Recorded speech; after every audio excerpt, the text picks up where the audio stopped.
vôแต่เฮียนมากรมมันแต่เจียงมาเพย์เนี่ยยอมมาพิจงมาอ่อนเนื้อเลือดขนมดันจะเฮียนขมายเอาจอกนำปีบอลเอาบุญไข่กะกระดาไงตีมาเพย์มวยไงตีมาเพย์มวยไข่กะกระดาปีบอลเอาบุญจงเนื้อเลือดนมปรำโดยปรำเมาดอกหยกเนื้อเลือดปรำโดยปรำนำปีบอลดอกบุญไทยจะเฮียนเสียมึกมูนัดอิมจะบวงละเกตรูดเป็นนัดเกจอกยนหอกตรูดนัดโปลเกมองดอกยกเยอะแต่เฮียนมากรมมันแต่เจียงมาเพย์เนี่ยยอมมาพิจงมาสมอน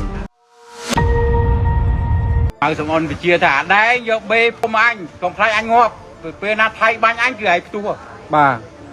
นั่นจัดนะเยอะแต่เฮียนมากรมมันแต่เจียงมาเพย์เนี่ยยอมมาพิจงมาสมอนเนื้อเลือดขนมดันจะเฮียนขมายเอาจอกนำปีบอลเอาบุญไข่กะกระดาไงตีมาเพย์มวยไงตีมาเพย์มวยไข่กะกระดาปีบอลเอาบุญจงเนื้อเลือดนมปรำโดยปรำเมาดอกหยกเนื้อเลือดปรำโดยปรำนำปีบอลดอกบุญไทยจะเฮียนเสียมึกมูนัดอิมจะบวงละเกตรูดเป็นนัดเกจอกยนหอกตรูดนัดโปลเกมองดอกยกเยอะแต่เฮียนมากรมมันแต่เจียงมาเพย์เนี่ยยอมมาพิจงมาสมอนเนื้อเลือดขนมดันจะเฮียนขมายเอาจอกแต่มาสมอนเอาจอกไอ้ดองพรมเพลงก็เชียร์ไปเรื่องนี้นำปีบอลเอาบุญไข่กะกระดาไงตีมาเพย์มวยไงตีมาเพย์มวยไข่กะกระดาปีบอลเอาบุญแต่เฮียนเสียมมันยกกับเพลิงมาจงบองเปล่าหมองจงเนื้อเลือดนมปรำโดยปรำเมาดอกหยกแต่เฮียนยืมปีละนาตัวเนื้อเลือดขนมvà khắp đôi chừng hương hot miên cho pilot nôm đấy mà sòng on bị chia thả đấy do bê công anh còn thay anh ngọt bê na thay ban anh cứ ai tua chặt đấy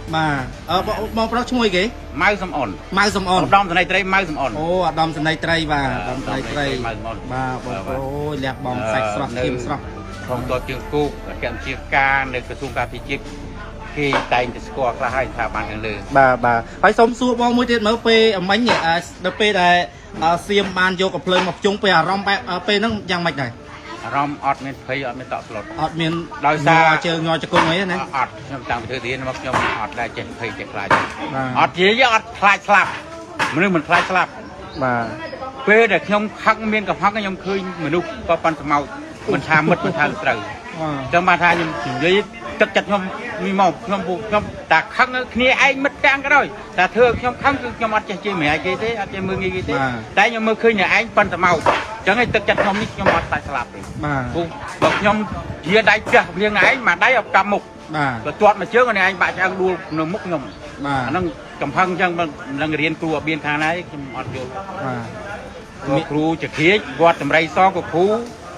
សពលោកតាផែនចក្រាចវត្តភ្នំធំក៏គ្រូនេះឆ្នាំ84ដើររៀនច្រើនគ្រូអត់ចក្រាចវត្តឥឡូវមកប្រទេសព្រះអង្គនេះទេខ្ញុំអូយអរគុណណាស់បងប្រុសហើយចូលធ្វើទៅហ៊ានតាមពីអាយុ19ឆ្នាំឥឡូវឡើងចូលមក46ឆ្នាំហើយច្រើនណាស់អាយុធ្លាប់អាយុទៅហ៊ានតែតាមមកភ្លើងវាឆ្អិនមកឆ្អិនមកឥឡូវនេះមេបជាឲ្យមកសំអន់ហ្នឹងទៅជាលើកទី2ទៅច្រកអូតថៅទៅលើភ្នំ505ជាលើកទី2ទៀតលើកទី2ទៀតហ្នឹងដោយសារយើងចិត្តសាស្ត្រយើងអត់មុតនយោបាយយើងមានព្រំដែនយើងមកថាទៅតាមសាស្ត្ររបស់សម្ដេចគុកយើងគណៈបព្វជិជនយើងវាចាស់ទុំនយោបាយអញ្ចឹងទោះបីយើងចិត្តពុកជ្រុលចង់បាញ់យ៉ាងណាទៅយើងអត់មុតអត់មុតព្រោះសម្ដេចគាត់បញ្ជាតាមទូរស័ព្ទថាលោកថាឯកឧត្តមព្រំពេញក៏មើលឃើញដើមឈើមកដើមត្រូវមើលដើមឈើឲ្យច្រើនដើមហ្នឹងហើយបានន័យថាបើផ្ទុះមកទិសច្រកអូតថៅហ្នឹងគឺមកចំហៀងប្រទេសគឺផ្ទុះអស់អញ្ចឹងអាយុថ្ងៃទី21ខែកក្កដា2014ហ្នឹងព្រឹត្តិការណ៍ក្រោយព្រឹត្តិការណ៍ព្រះវិហារឆ្នាំ2008នៅប្រាសាទព្រះវិហារដែលយើងវាយគ្នាប៉ះគ្នាមកប្រៅអាណត្តិរបស់នាយករដ្ឋមន្ត្រីរបស់អីវិជាជីវវេឆានោះឡាច់ថាវេឆាឡាច់ទុកថាវេឆាទេវិជាជីវ៉ាហ្នឹង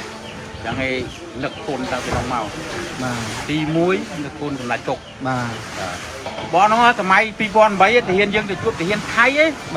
យើងអត់មានខាវប៉ារ៉ាអញ្ចឹងទៀតទេហើយខ្ញុំអត់មានកំភ្លើងថ្មីទេតទេហ្មងតទេហ្មងហើយ ខ្លះពេល3ជើងទាត់អញ្ចឹងមូជើងខោមកខាងទៅជួបទាហានថៃមកទឹកជួបគ្នាម្ដងទេនៅលើភ្នំ333បាទ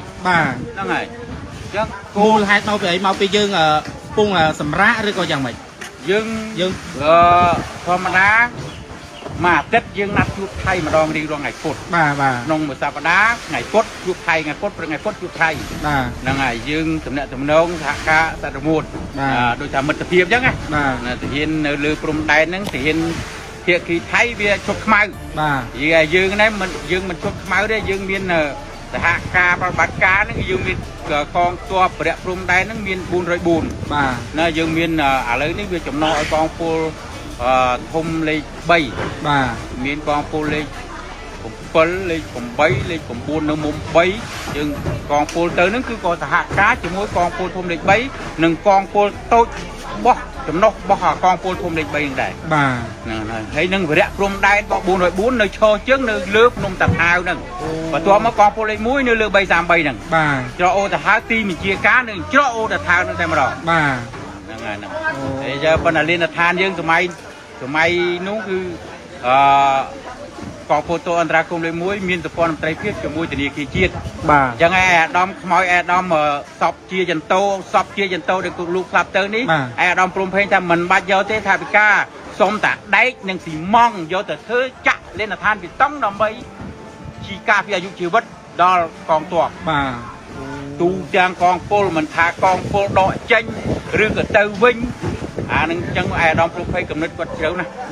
ហើយឆ្លៀសវិញណាមានទ័ពចឹងបានថ្ងៃមុននេះសម្ដេចតសើសម្ដេចគុកលោកតសើថានេះអាដាមព្រំភេងមេទ័ពជើងចាស់ណាមានបទពិសោធន៍ប្រយុទ្ធខ្លាំងក្លាណាស់មេទ័ពខ្លះគួរតែយកគំរូពីអាដាមព្រំភេងហ្នឹងហើយនេះគាត់សម្ដេចគុកនិយាយទូទៅនឹងឲ្យយកគំរូពីអាដាមព្រំភេងចឹងឯងខ្ញុំក៏សូមថ្លែងអំណរគុណជាថ្មីម្ដងទៀតដល់សម្ដេចគុកតែងតែលើកសរសើរដល់អាដាមព្រំភេងជាមេវិជាការរបស់ខ្ញុំគាត់តំណែងគាត់ទៅអាដាមតំណែងឯកមេវិជាការរងកងទ័ពជើងគោកនិងជាមេវិជាការកងពលទៅអន្តរាគមន៍លេខ1នេះវាច្រើនអាណត្តិហើយបាទហើយគាត់អាយុគាត់66ហើយបងខ្ញុំមួយឆ្នាំគាត់ផ្លូវខ្ញុំខាលបងមួយឆ្នាំបាទហើយនៅជាមួយគាត់តាំងពីឆ្នាំ84ខ្ញុំចេញពីសាលាទ័ពជើងគោកគាត់ចេញពីដាឡាត់អាដាមស្ទើរកែវនាំអាដាមព្រំភេងទៅបង្កើតកងពលលេខ8នៅវៀតណាមនៅឈូកកពតហ្នឹងហើយអាដាមអនមនីនិងសពអាដាមរិញៀនប្រធាននយោបាយតែតាមេកងពលលេខ8វៀតណាមទៅដល់ដកពីកងពលលេខ8នឹងឈូកកពតនឹងចល័តកម្លាំងទៅដល់ព្រំដែនណាមសាបអាដាមព្រំភេងគាត់នៅជាមេវិជាការវរណាធំលេខ22ក្រោយមកឆ្នាំ1985កងពលដកគាត់មកជាប្រធានសេនាធិការកងពលធំអន្តរាគមន៍លេខ6ចឹងបើគាត់តស៊ូយូរមុនខ្ញុំហើយគាត់រៀនបានបណ្ឌិតនឹងបណ្ឌិតយោធានៅដាឡាត់វិជាឋានដាឡាត់ហើយខាងព័ត៌មានវិជាគាត់ចេះកាត់តរូបភាពតែខ្ញុំកុំព្យូទ័រគ្រូយកវិញអស់ហើយឥឡូវនេះដោយសារខ្ញុំអត់សិក្សាបន្តគាត់ចេះតែរំលឹកដាស់តឿនឲ្យសិក្សាបន្តកាត់តរូបភាពណាអាដែង design ឯណាវប្បធម៌ Excel ឯណារៀនផែនទីរៀនអីគូផែនទីកុំព្យូទ័រហ្នឹងគឺខ្ញុំគ្រូយកវិញអស់ហើយពួកខ្ញុំអត់សិក្សាបន្តដោយសារសុខភាពមិនធានាចង់បានស្បែកសឲ្យមានសុវត្ថិភាពចាំខ្ញុំនាំជាមួយនឹងលេធាមវាយមេប្រាក់ជាមួយនឹងស្ប៉ាស្បែកនេះបងប្អូនប្រើតាំងពីមកនេះចូលគ្នាជួយពន្លឺស្បែកយ៉ាងឲ្យសលឿនសបែបមានសុវត្ថិភាពមានសំណើមភ្លឺចេញពីខាងក្នុងតែម្ដងតែដែលបានផលលេធាមវាយមេប្រាក់ហើយគឺស្បែកសមាត់រលោងសបែបមានសុខភាពល្អនិងជួយព្យាបាលស្បែកខូចជាពិសេសគឺស្បែកដែលងាយរងប្រតិកម្ម